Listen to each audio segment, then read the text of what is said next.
CNBC आवाज Motilal Oswal studios में आप सभी का स्वागत है। मैं हूं आपके साथ कंचन औटियाल और मेरे साथ प्रेजेंट हैं आज के मार्केट एक्सपर्ट आशीष बहेती जी। देखिए, हफ्ते का दूसरा कारोबारी दिन, बाजार में एक अच्छा बाउंस बैक आज के सत्र में हमें आता हुआ दिखाई दिया है। सारे ही मेजर जितने भी सेक्टर इंडाइसेस हैं यहाँ पे इन ग्रीन ट्रेड करते हुए दिखाई दे रहे हैं। केवल निफ्टी, आईटी और ऑयल एंड गैस में जो थोड़ा सा प्रेशर है वो आता हुआ दिखाई दिया है, लेकिन रेस्ट ऑफ द सेक्टर्स आप देखेंगे फार्मा में अच्छा इजाफा, PSU banks, mid cap, small cap, consumer durables, financial services, auto, banking, हर जगह एक वापस से रिवाइवल के साइन जो हैं वो दिखाई दे रहे हैं। इनफैक्ट जो इंडिया विक्स है वो भी यहाँ पे 13% तक हमें सुधरता हुआ दिखाई दिया है, जो कि हमने प्रीवियसली ट्रेडिंग सेशन में देखा था। काफी बड़ा उछाल डर के इंडेक्स में आता हुआ दिखाई दिया था।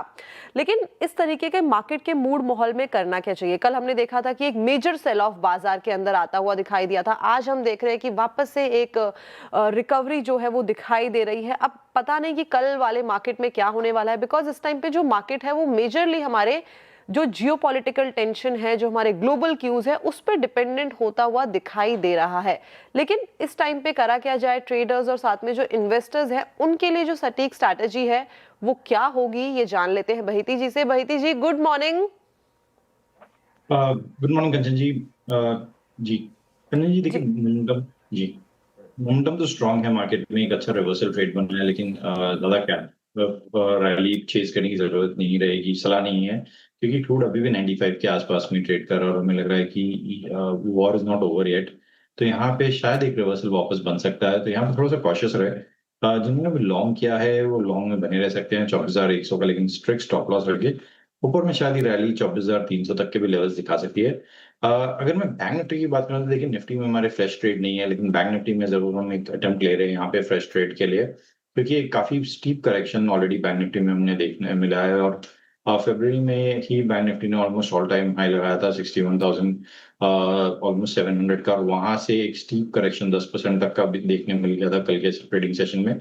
आज कल भी अगर आप देखेंगे तो एक स्ट्रॉन्ग रिवर्सल था बैंक निफ्टी में इंट्राडे लो से, और आज भी अच्छा स्ट्रेंथ देखने मिल रहा है। तो निफ्टी के कंपेयर में बैंक निफ्टी ज्यादा बेटर प्लेस लग रहा है फ्रेश लॉन्ग के हिसाब से, या रिवर्सल ट्रेड के लिए। यहाँ पे एक फ्रेश रिवर्सल ट्रेड अटेम्प्ट किया जा सकता है 56,400 का स्टॉप लॉस लगाकर। ऊपर में मुझे लगता है इसमें 57,500 तक का जोन देखने मिल सकता है। ओके, निफ्टी के कंपैरिजन में अगर देखा जाए तो निफ्टी बैंक थोड़ा सा इस टाइम पे ठीक दिखाई दे रहा है, लेकिन मूड माहौल बाजार का इस टाइम पे पॉजिटिव साइड में ही बना हुआ है। चलिए आगे बढ़ते हैं और वो नंबर आपकी स्क्रीन के ऊपर लाया जाए जिसके थ्रू आप और हम हो सकते हैं कनेक्ट। प्लीज जल्दी से व्हाट्सएप नंबर को फ्लैश कर दीजिए। देखिए आपकी स्क्रीन पे आ गया है। इसके थ्रू आपके जो भी पोर्टफोलियो से जुड़े हुए सवाल हैं आप हमें पहुंचा सकते हैं। अपार्ट फ्रॉम दिस हमारे सोशल मीडिया प्लेटफॉर्म पे भी आप हमें टैग करके अपने सवाल पूछ सकते हैं, और मुझे डायरेक्टली आप इंस्टाग्राम पे डीएम भी कर सकते हैं। विल ट्राई ज्यादा से ज्यादा जो क्वेश्चंस हैं उनको एड्रेस किया जाए। चलिए इसी कड़ी में जो सबसे पहले दर्शक हैं सूरत से हमारे साथ जुड़ गए हैं Rajesh ji. Rajesh ji, good morning. Good morning जी, बताइए क्या सवाल? मेरे पास इन्फोसिस है मैडम, 1624 का एवरेज प्राइस है, 45 शेयर है। 1-2 साल का मेरा व्यू है, 2 साल का। ठीक है, इसमें मैं इन्वेस्टर हूँ, ट्रेडर नहीं हूँ। ओके। इन्फोसिस यहाँ पे हम काफी लंबे टाइम से बात करें, so I don't want to repeat. जिस तरीके से टेंशन चल रही है आईटी पैक में और काफी हाई लेवल पे खरीदारी की गई है, 1624 की खरीदारी है और 45 शेयर्स पोर्टफोलियो में है। अब क्या करा जाए? काफी टूट गया है, करीब करीब 400 रुपए का लॉस यहाँ पे देखने को मिल रहा है। देखिए ऑलमोस्ट 20-22% इनके भाव से स्टॉक नीचे है, तो अब इन लेवल्स पे अब यहाँ पे एग्जिट करने की सलाह नहीं है, लेकिन हमारा सलाह ये रहेगा कि लार्ज कैप आईटी से स्लोली एंड स्टेडीली आप एग्जिट करने का अटेम्प्ट करें। कोई भी पुल बैक आता है तो वहां पे एग्जिट किया जा सकता है स्टॉक में। एक नीचे जरूर स्टॉप लॉस इन्हें 1270 का रखना चाहिए, अगर उसके नीचे जाता है तो भी इसमें से एग्जिट करने की सलाह है। और इन लेवल्स पे एवरेज ना करे आईटी में, अभी भी बॉटम यहाँ पे कहीं भी बना नहीं है, और यहाँ पे अटेम्प्ट ना करें स्पेसिफिकली लार्ज कैप आईटी में कहीं भी खरीदारी की कोई भी मोमेंटम्स नहीं दिख रहे। पुल बैक में एग्जिट करने की सलाह रहेगी इसमें से। तो पुल बैक कोई भी आपको मिलता है तो एग्जिट करने की सलाह है। बॉटम बनता हुआ दिखाई नहीं दे रहा है लार्ज कैप आईटी। यहाँ पे कंसर्न्स जो है वो होवर होते हुए दिखाई पड़ रहे हैं। चलिए आगे बढ़ा जाए। असम से हमारे साथ अब्दुल जी जुड़े हैं। अब्दुल जी, गुड मॉर्निंग। गुड मॉर्निंग जी, बताइए क्या सवाल? ओएनजीसी कल ही परचेज किया है 1500 शेयर्स, 275 पर शेयर। ओके, ठीक है। लॉन्ग टर्म का पर्सपेक्टिव है? हाँ जी, लॉन्ग टर्म का। ठीक है, लॉन्ग टर्म का पर्सपेक्टिव ओएनजीसी यहाँ पे अगर पिछले एक, हाँ बताइए। का भी कोई लॉक साइट हो बता दीजिएगा। ठीक है, ओके। ओएनजीसी अपस्ट्रीम कंपनी है, यहाँ पे सीधा सीधा जो बेनिफिट है वो आता हुआ दिखाई देता है। आज का अगर यहाँ पे चार्ट देखा जाए तो थोड़ा सा प्रेशर बनता हुआ दिखाई देगा, बिकॉज क्रूड के जो दाम है वहाँ पे थोड़ी सी ठंडी पड़ती हुई दिखाई दी है चाल। बट आगे का पर्सपेक्टिव किस तरीके का दिखाई दे रहा है भैती जी? 275 की बाइंग है, हाई लेवल पे इनफैक्ट बाइंग की गई है और लगभग उसी के आसपास ये ट्रेड कर रहा है, बट वॉलेटाइल काफी है।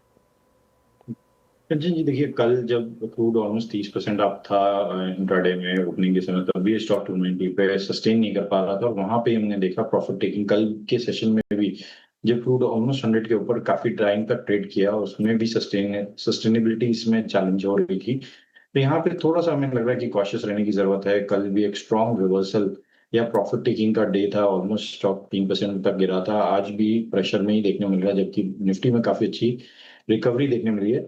तो हमारी सलाह रहेगी कि पुल बैक आता है और 275 के आसपास में जो इनका भाव है उसके आसपास में आता है, तो इसमें से एग्जिट कर ले एक बार। नीचे में स्टॉप लॉस जरूर 262 के करीब का रखें।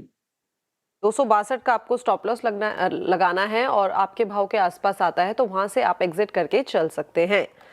ठीक है, आगे बढ़ा जाए। चंडीगढ़ से, इनफैक्ट पंचकुला से हमारे साथ प्रदीप जी जुड़े हैं। Pradeep ji, good morning. Good morning ma'am. जी बताइए, क्या सवाल? Ma'am, I have 450 shares at 165 Lemon Tree Hotels.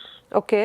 And another is Bharti Airtel 100 shares at 2027. 2027 बोला आपने, राइट? Yes. लॉन्ग टर्म का पर्सपेक्टिव है, शॉर्ट टर्म का? Yes ma'am, long term. ठीक है, ओके। शुरुआत लेमन ट्री के साथ कर लेते हैं। देखिए, आज एक खबरों में भी बना हुआ है, इन्होंने महाराष्ट्र में आई थिंक अपना जो एक्सपेंशन है वो किया है, रूम्स जो है उसको बढ़ाया गया है, बट आज एक गैप डाउन होता हुआ दिखाई दिया। उसके बाद ये सस्टेन करने की कोशिश कर रहा है। भैती जी, 165 की बाइंग की गई है और 108 पे कारोबार कर रहा है। क्या लगता है आगे की ट्रेजेक्टरी? बिकॉज एक साल में तो ये फीका ही पड़ा है लगातार। ये देखिए, सेलिंग प्रेशर काफी बना हुआ है और हमें लग रहा है जिस हिसाब से जियोपॉलिटिकल चल रहा है, थोड़ा सा यहाँ पे अभी प्रेशर देखने मिल सकता है, बट सिंस के लॉन्ग टर्म पोर्टफोलियो का पार्ट है ये, तो यहाँ पे होल्ड करने की सलाह रहेगी। लेमन ट्री होटल्स में एक स्टॉप लॉस जरूर इन्हें 103 के आसपास में रखना चाहिए। ऊपर में हमें लग रहा है शॉर्ट टर्म में इसमें एक रिवर्सल देखने मिल सकता है, जो कि इसे 120 तक के लेवल्स दिखा सकता है। वहां पे एक वापस रेजिस्टेंस जोन है, अगर 120 ब्रेकआउट देता है तो फिर शायद इसमें वापस एक बार अपवर्ड रैली रिज्यूम हो सकती है। हो सकता है कि आने वाले टाइम पे 120 तक के टारगेट आपको दिखाई दे, लेकिन आपको ध्यान रखना होगा 103 रुपए का आपको लगाना है स्ट्रिक्ट स्टॉप लॉस। इनका दूसरा सवाल है, भारती एयरटेल पे 100 शेयर्स हैं, 2027 की बाइंग की गई है, यहाँ से भी काफी करेक्शन देखने को मिला है। इनफैक्ट जो बाइंग है वो भी काफी हायर लेवल पे कर ली गई है। अब क्या करा जाए? अगर पिछले एक साल को हम मैप करें यहाँ पे, तो decent return on an average इसने दिए हैं इंडेक्स के मुकाबले। ये देखिए, काफी शानदार स्टॉक रहा है और एक रिलेटिवली आउट परफॉर्मर रहा है कंटिन्यूअसली स्टॉक में, और एक ऑलमोस्ट आप डिओपॉली सेक्टर में काम कर रहे हैं ये। तो ओवरऑल लॉन्ग टर्म जो स्टॉक का विजन है वो काफी अट्रैक्टिव लग रहा है। यहाँ पे हमारी सलाह रहेगी कि स्टॉक में होल्ड करे पोजीशन को। अगर इन्हें थोड़ा फर्स्ट लॉन्ग भी करना है तो इन लेवल्स पे काफी अट्रैक्टिव स्पेस है, यहाँ पे ऐड भी किया जा सकता है। इसमें एक स्टॉप लॉस जरूर 1800 के करीब का रखे। ऊपर में लग रहा है इसमें वापस रिवर्सल देखने मिल सकता है, जो कि इसे 2000 प्लस के लेवल्स दिखा सकता है। ओके, तो शानदार एयरटेल मोनोपोली भी है और अच्छे स्पेस पे ये कारोबार कर रहा है, और हो सकता है कि आने वाले टाइम पे 2000 से ऊपर तक के भी आंकड़े आपको आते हुए दिखाई पड़े। चलिए आगे बढ़ा जाए। झारखंड से राज जी हमारे साथ जुड़े हैं। राज जी नमस्कार।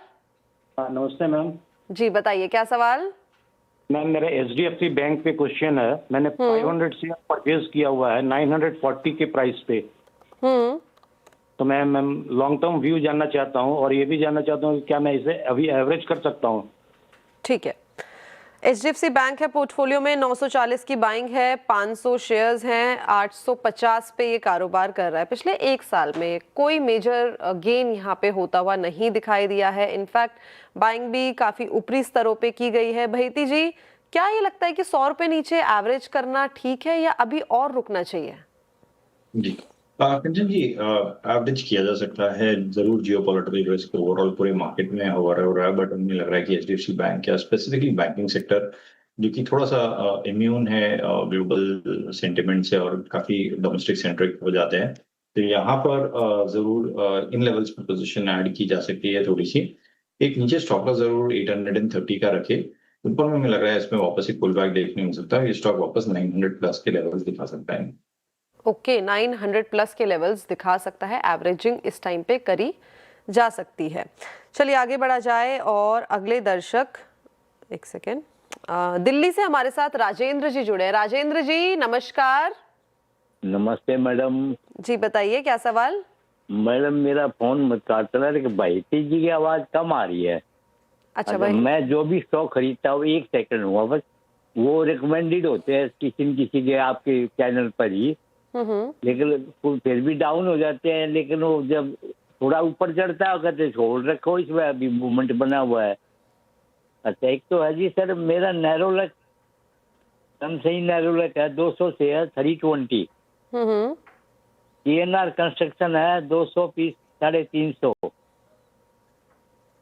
एनसीसी है 100 पीस 335। एनसीसी के पास ऑर्डर बहुत है लेकिन ये रेट नहीं चलता। एनसीसी की बाइंग क्या बताई आपने, फिर से बताना प्लीज? 335। 355 और कितने शेयर्स हैं? मेरे पास 100 है। 100 शेयर है, ठीक है। एनसीसी के पास ऑर्डर बहुत है लेकिन चलता क्यों नहीं है? ठीक है, तो मैं यहाँ पे 2 सवाल आपके आगे लेके जा रही हूँ। कंसाई नेरोलिक पेंट्स, जहाँ पे आपने बताया कि 320 की आपकी बाइंग है और 200 शेयर्स आपके पोर्टफोलियो में, नो डाउट काफी टूट गया है। पिछले 1 साल में भी 20% की यहाँ पे जो गिरावट है वो हमें देखने को मिली है। और इसका जो जियोपॉलिटिकल मैपिंग है उसकी भी वो भी करा जाए तो यहाँ पे डायरेक्टली डेरिवेटिव्स के अंदर एक हमें इम्पैक्ट आता हुआ दिखाई देता है। क्रूड के दाम जिस तरीके से वॉलेटाइल है वो इम्पैक्ट भी यहाँ पे आ रहा है। और पिछले 1 से 1.5 साल ऐसा हो गया है कि हमारा सिर्फ इंडियन मार्केट ही नहीं बल्कि ग्लोबली भी जो सर्कमस्टांसेस हैं, जो वॉलेटिलिटी है, काफी ज्यादा हायर नोट पे बनी हुई है। बट बहेती जी सवाल ये है कि 320 की बाइंग है, पैसा तो आधा हो गया, अब क्या करा जाए? यहाँ पे लॉस बुक करना सही होगा, वो जो पैसा है कहीं किसी दूसरे काउंटर में इन्फ्यूज करें, या स्ट्रैटेजी क्या होगी? जी, ये देखिए सेक्टर में भी काफी कंपटीशन है। पेंट एज अ स्पेस आप देखें, कोई भी स्टॉक्स इसके भले एशियन पेंट्स है, बजट पेंट्स है, सभी अपने 52 वीक लो है उसके आसपास में ट्रेड करे, तो सेक्टर की भी प्रॉब्लम है। और सेक्टर का जो डाउनवर्ड स्पाइरल इफेक्ट इम्पैक्ट है वो स्टॉक में भी देखने मिल रहा है कंटिन्यूअसली। और कोई भी पुल बैक आ रहा है तो यहाँ सेलिंग ही देखने मिल रही है।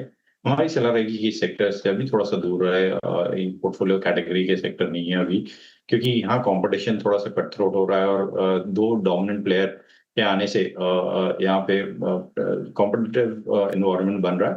तो यहाँ पे एक स्टॉक जरूर ने 180 का रखे और पुल बैक में इसमें से एग्जिट करने की सलाह रहेगी। ओके, पुल बैक मिलता है तो यहाँ से आप एग्जिट करके चल सकते हैं। दूसरा सवाल इनका एनसीसी के ऊपर था, नो डाउट, जैसे कि यहाँ पे सर ने भी यहाँ पे मेंशन किया, राजेंद्र जी ने, कि कंपनी के पास काफ़ी सारे जो ऑर्डर्स हैं वो हाथ लगे हैं। और अभी हम पिछले 2 हफ्ते की पहले की बात करें तो कंपनी को डीबार किया गया था 2 साल के टेंडर के लिए एनएचआई के। उसके बाद यहाँ पे हमें 10% की गिरावट भी देखने को मिली थी। लेकिन अभी 1-1.5 हफ्ते पहले की न्यूज़ ये आई थी कि कंपनी के जो प्रमोटर्स हैं वो वापस से यहाँ पे खरीदारी करते हुए दिखाई दे रहे हैं। काफी सारी न्यूज फ्लो यहाँ पे बनी हुई रहती हैं, ऑर्डर्स लगातार हाथ में लगते रहते हैं, लेकिन उसके बाद भी टेक्निकल चार्ट्स पे ये लूजिंग स्ट्रीक में जाता हुआ दिखाई दिया है। क्या करा जाए टेक्निकली? क्या ये स्टेबल नहीं हो पा रहा? कोई बेस, कोई बॉटम? जी, ये देखिए स्टॉक में एक वन वे रैली देखी थी हमने 2022 से लेके 2024 का जो पीरियड था, 2 साल में स्टॉक 60 रुपीज से लेकर ऑलमोस्ट 300-350 तक चला गया था। तो 6x या 550% तक का मोमेंटम स्टॉक में वन वे हमने देखा था। और उसके बाद से जो 360 का जो हाई लगा था वहां से हमने देखा है कि कंटिन्यूअसली इसमें एक सेलिंग स्प्री बन रहा है या एक सेलिंग प्रेशर बना हुआ है। कोई भी पुल बैक आ रहा है तो सस्टेन नहीं हो पा रहा। और ओवरऑल अगर आप एनसीसी या केना कंस्ट्रक्शन या जितने भी इंफ्रा रिलेटेड स्टॉक्स है उनमें एक रिवर्सल या प्रॉफिट टेकिंग क्लियरली विजिबल है। यहाँ पे थोड़ा सा कॉशियस रहे, फ्रेश ऐड करने की सलाह नहीं है। इस पोजीशन में ये बने रह सकते हैं क्योंकि स्टॉक वापस 2023 के जो लोज है उसको टेस्ट कर रहा है। हमें लग रहा है शायद यहाँ से पुल बैक देखने मिल सकता है। नीचे में एक स्टॉप लॉस जरूर ने 135 रुपए का रखना चाहिए, ऊपर में शायद इसमें वापस एक पुल बैक में 165 तक के लेवल्स इन्हें देखने मिल सकते हैं। ओके, तो 165 तक के स्तर जो है देखने को मिल सकते हैं और इनफैक्ट पूरा का पूरा सेक्टर है वो इस टाइम पे थोड़ा डेंट खाता हुआ दिखाई दे रहा है। 135 का आपको लगाना होगा स्ट्रिक्ट स्टॉप लॉस। चलिए आगे बढ़ा जाए और इलाहाबाद से विकास हमारे साथ जुड़े। Vikas ji, good morning. Good morning madam. जी बताइए। नमस्कार मैडम, मेरे पास RECL के 100 शेयर हैं 504 के रेट से। ओके। और 300 शेयर IRFC के हैं, ये 180 के रेट से। 180 बोला ना? हाँ 180 जी। मैं लॉन्ग टर्म के लिए रखा है मैंने, और मुझे आगे क्या करना चाहिए? ओके, REC 504 की आपकी बाइंग है, 330 पे ये कारोबार कर रहा है और काफी हायर लेवल पे आपने बाइंग यहाँ पे कर ली है। अगर देखा जाए तो यहाँ पे एक वन वे रैली देखने को मिली थी 2023 से लेके 2024 तक। 2024 अगस्त के बाद इसने टूटना चालू कर दिया अपने करीबन 600 के स्तर से। उसके बाद लगातार एक साइडवेज मोमेंटम ही ये बनता हुआ दिखाई दिया। लेकिन अभी रिसेंटली पावर सेक्टर की बात आई है तो हम देख रहे हैं कि ऑल ओवर इंडिया में जो तापमान है वो काफी ज्यादा बढ़ गया है। मुंबई में इस टाइम पे काफी प्लेजेंट जो मौसम है वो देखा जाता था, लेकिन यहाँ पे भी हीट वेव जो है काफी ज्यादा नोटिस की गई है। पिछले कुछ दिनों में तो देखा है कि जो टेम्परेचर है 39 तक जाता हुआ दिखाई दिया है। और इस टाइम पे रिपोर्ट आई है जो पावर डिमांड है वो अपने 16 साल के हाई पे पहुंच गई है, बिकॉज जिस तरीके से हम देख रहे हैं ग्लोबल वार्मिंग और टेम्परेचर बढ़ता हुआ दिखाई दिया है। अब उसी सेक्टर की एक कंपनी है REC, यहाँ पे क्या करा जाए? जी देखिए, ओवरऑल पावर स्पेस और स्पेसिफिकली पावर फाइनेंसिंग कंपनीज में एक मुझे लग रहा है रिवर्सल पैटर्न देखने मिल सकता है। REC PFC दोनों एक अच्छे डिविडेंड पेइंग कंपनीज है और अच्छे स्ट्रॉन्ग PSUs कैटेगरी में कंसिडर किए जाते हैं। मुझे लग रहा है यहाँ पे एक रिवर्सल ड्यू है यहाँ पे, या एक पुल बैक देखने मिल सकता है आने वाले कुछ दिनों में। 380 तक के ऊपर के लेवल्स इसमें हम एंटिसिपेट कर रहे हैं, तो यहाँ पे बने रहने की सलाह रहेगी। जो स्टॉपर्स इन्हें मेंटेन करना चाहिए 320 रुपए का SL मेंटेन करें। 320 का आपको लगाना होगा यहाँ पे स्टॉप लॉस। ये थी राय REC के ऊपर।